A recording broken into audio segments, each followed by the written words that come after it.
This video is sponsored by Squarespace. Wedding photography is about to go through a huge change, and I didn't even realize it was coming up.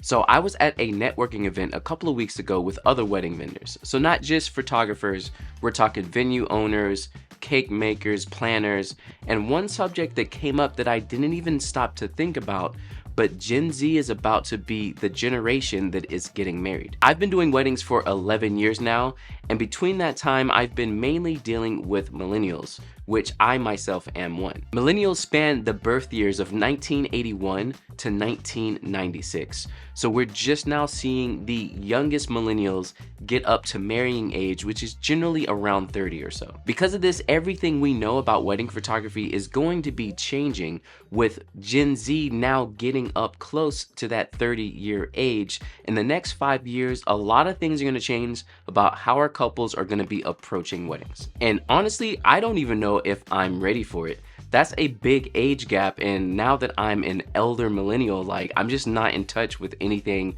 that the couples are doing. So the approach to wedding photography is going to change, and let's talk about 4 things that I think are going to be the biggest changes we're going to see in wedding photography in the upcoming years. With Gen Z starting to get married in the next 5 years, one of the first places we're going to see a huge change in is going to be photography coverage. What your couples are asking for and what they need is going to make a huge change, and these are things we need to pay attention to. Unlike myself, an elder millennial, I didn't really grow up with tech the same way the Gen Z did. They've had it since birth, they've been living on it through their adolescence, and it makes a huge difference on how they're going to interact with their wedding day and what they're expecting from you, the photographer. Some of it I'm already starting to see is a bunch of documentary style photography. People really want more real feelings and less posed. Every now and then you're gonna get someone who wants a magazine style shoot, but for the most part, what I'm seeing with Gen Z is that they just want to have a good time and they want it to be documented and look real. No more fakeness, no more staging things too heavily. They want real feels. And you can actually see this in the way that they're consuming media. A lot of people are going back to film, to vinyl, to VHS, cassette tapes. These things are becoming more popular, which is why you see videographers shooting with the Super 60 or whatever it's called, the old video cameras, or even just camcorders and point and shoot cameras. Anything that feels vintage and feels real is really going to sit well with the Gen Z, in my opinion.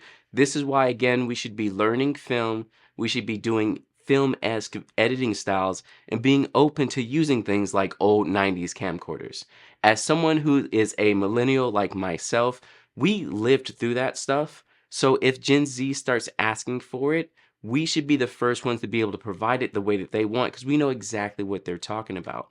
Be open to using things like a VHS recorder so that you can actually record at the wedding clips and have those old school VHS weddings like your parents used to have. I think that Gen Z has been so seeped in technology that they want something that's a little slower and real. So we're going to get, honestly, probably a 50-50 between vinyl tape type couples and then just super techie couples, which comes into the content creation as well. Now, if you haven't added some type of content creation to your photography business, I highly recommend it. You can hire an assistant or you can record clips with your own phone. It's something I actually started doing as well. Having content creation, quick clips, and something you can give to your couples almost the night of is probably the most important thing you can do for Gen Z.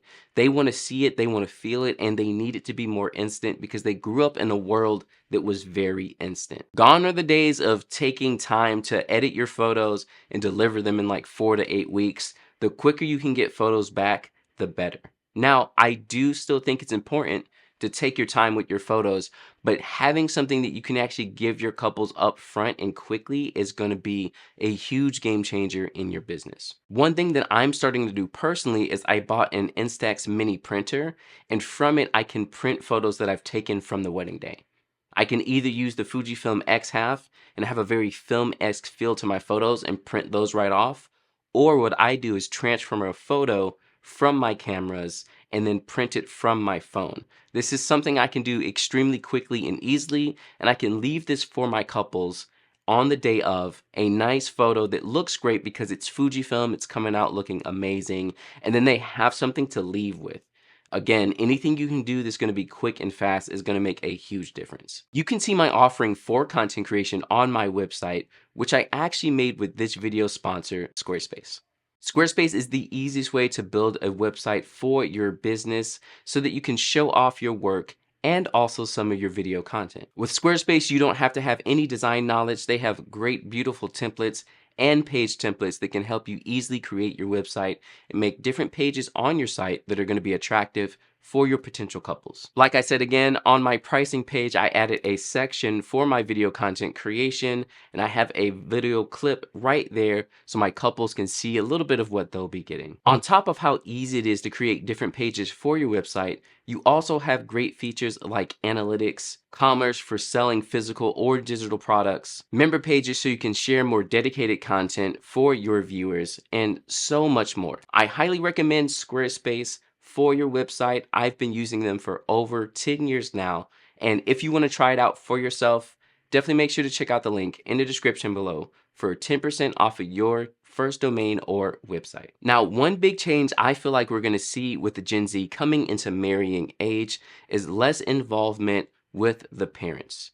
Now, this is a controversial idea, but it really depends on what's happening with families and the approach of families and millennial parents and Gen X parents. Now, I don't know about you all, but if you've been shooting weddings, I'm sure you've had those weddings where the parents are very hand-holdy with the wedding.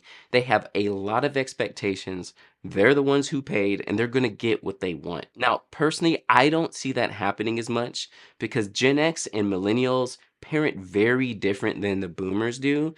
And I don't know if they're holding on to the traditions the same way those older parents are.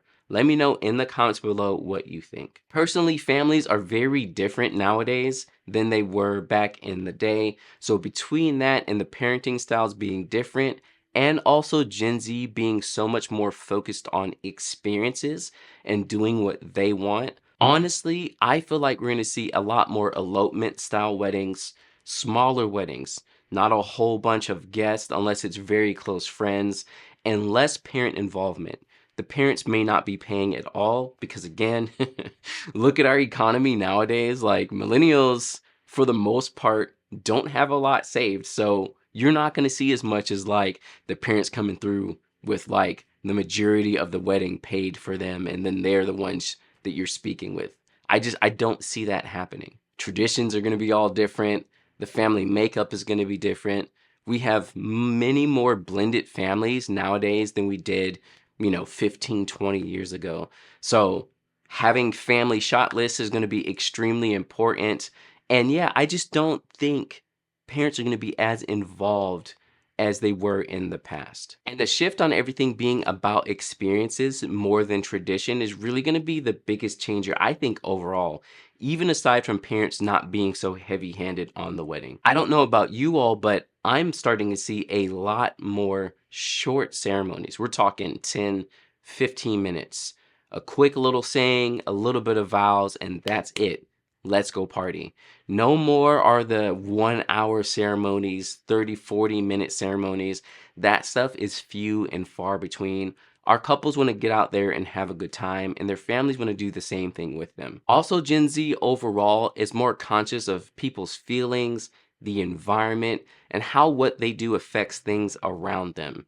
Because of this, a couple of other things I think we're going to see change as well. It's going to be dry weddings are going to be more normal. Gen Z does not drink like the older generations do. They don't see drinking as like such a party time and something to do. So I'd be interested to see how many dry weddings we start having going forward. I don't know about you all, but weddings where everyone gets drunk and even almost too drunk to function, honestly, is not a good time. It's not fun. I had a wedding once where the groom got drunk between like the ceremony and coming to take portraits because we were like in a church and then to the reception area. And this bro was so drunk that like his wife was yelling at him the whole time we were supposed to be taking portraits. And it's just like the worst. Like, how are you supposed to be celebrating your most special day where you're like making this union with someone else and you're so drunk that they have to yell at you. Like that's not a good look. That's not a good start, you know? So I don't know. I don't see the drinking being cranked to maximum where your Uncle Joe gets too drunk and does something stupid at the wedding, and now it's like a family issue. And then for, the rest of your life, it's like Uncle Joe ruined everybody's life at my wedding. That's great, Also thinking about the environment, they're not going to want as much of a show. We might start seeing less sparklers and anything that's really impacting the environment. But again, these are just things that I'm thinking. I actually don't know too many Gen Z people personally.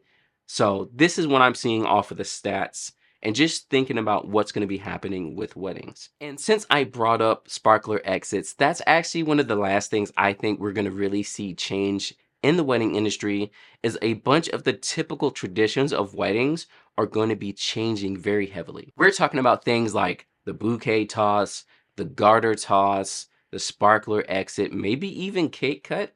I'm not too sure, but I feel like a lot of those are going to go. I know in the last 5 years, garter tosses have been pretty much out of the picture.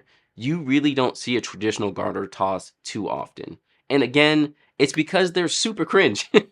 Like if you really think about it, let's go over a normal garter toss, right? So a typical garter toss, the bride has on her garter, and then at the wedding, she sits down in front of everyone, the kids, the parents, the grandparents, and her husband now goes under the dress and gets the garter with his mouth. So first off, you're in front of everybody. And normally, like they're putting on sexy time music or something of that sort. And you're like in front of your parents and her parents. And it's just like, oh. So then after you take off this sweat soaked, nasty garter, luckily most weddings, but I've seen it where they don't, they have a replacement garter that they actually toss. Sometimes they toss that same stank thigh sweat garter, but the same one. So then they toss it to all the groomsmen. So first off, not even grooms, just all the unmarried men. First off, when they call all the unmarried men to the floor, no one comes out because the men are like, we ain't trying to get married.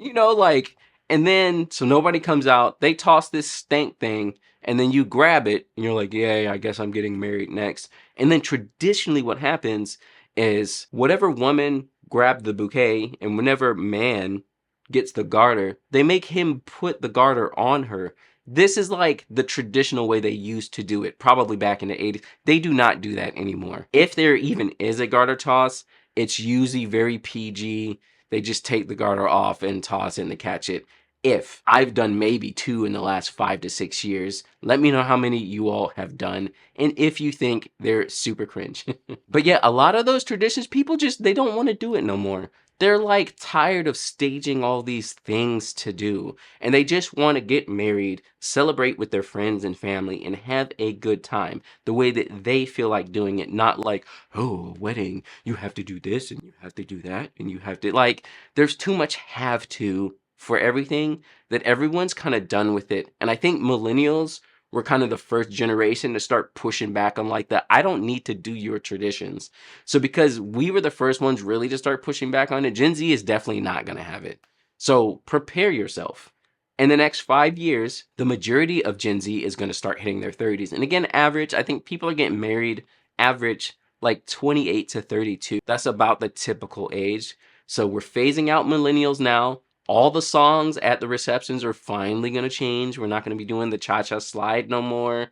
We're not going to be listening to September. We're going to have a whole new set of songs. Wedding photographers, get ready for it. And yeah, it's really going to change everything when it comes to weddings. Again, as a wedding photographer, what you can do to prepare yourself for this change is be open-minded to the change in style, to the change in approach, to the change that your couples want. Because I can tell you, I've seen photographers in the past when I started as a wedding photographer who were jaded, who were not booking anybody, who was mad because couples don't do things the same way anymore. And while I'm literally sitting there hearing this photographer complain to me about how he only has 2 weddings booked and how he hates weddings and how these couples are lame, I'm sitting there booked full with like 15 to 20 weddings. Like, I don't know what's wrong with you. You must just not be keeping up with the times. So again, don't change your identity as a wedding photographer, but make sure you're paying attention to what is changing and how you can fit that need. If you have any ideas of what you think is going to happen to the wedding industry, please leave them in the comments below so all of us can learn and grow together. This is going to be a hard change on the wedding industry because we're all going to be trying to do things the same way that we always had in the past. By helping each other out, we're going to ensure that we can still have a wedding photography business at least for another decade, and also teach the newer wedding photographers how to approach things and make sure that they're still giving their couples good service even though they may be new to the industry. I hope this topic was helpful for you all. Again, let me know what you think in the comments below. And if you want to see me working at real weddings, here goes some of my full wedding day videos that you could check out there. And I will catch you all next time.